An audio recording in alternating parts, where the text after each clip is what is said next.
తోడు షిండే తప్పుపట్టి నువ్వు ఆ బాలాసాహెబ్ థాకరే ఆశయాలకి భంగం కలిగించావు, నీ కొడుకు నువ్వు సీఎం మంత్రులు అవ్వడం కోసం సిద్ధాంతాన్ని బాలాసాహెబ్ థాకరే చెప్పే మరాఠా సిద్ధాంతం హిందుత్వ సిద్ధాంతాన్ని ఫలంగా పెట్టావు. దానికి వ్యతిరేకంగా ఉండేటువంటి కాంగ్రెస్ పార్టీతో, దానికి వ్యతిరేకంగా పుట్టినటువంటి ఎన్సీపీతో చేతులు కలిపావు.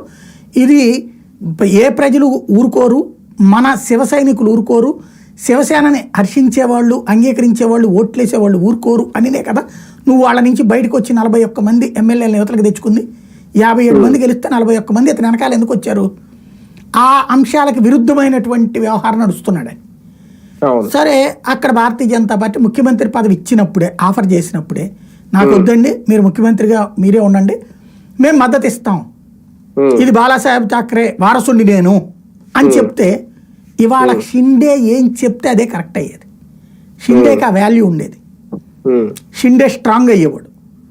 మరొకసారి ఏ ముఖ్యమంత్రి వచ్చిన ఆశీర్వాదం తీసుకునే స్థాయికి ఆ బాలాసాహెబ్ థాకరే వారసుడిగా ఈయన అయ్యేవాడు. కానీ ఇతని కర్మకాలి అధికారం రుచి మరిగేశాడు ఏకంగా సీఎం. వాస్తవంగా 104 సీట్లు వచ్చిన బీజేపీ 41 సీట్లు ఉన్నటువంటి షిండేని సీఎం చేయడమే ఒక విచిత్రం. ఆ వ్యూహం అన్నటువంటిది ఇప్పుడు సక్సెస్ అయింది. దాని ఫలితం ఘన విజయం సాధించారు. అంటే అక్కడ శివసేనని దెబ్బ కొట్టే వ్యూహంతో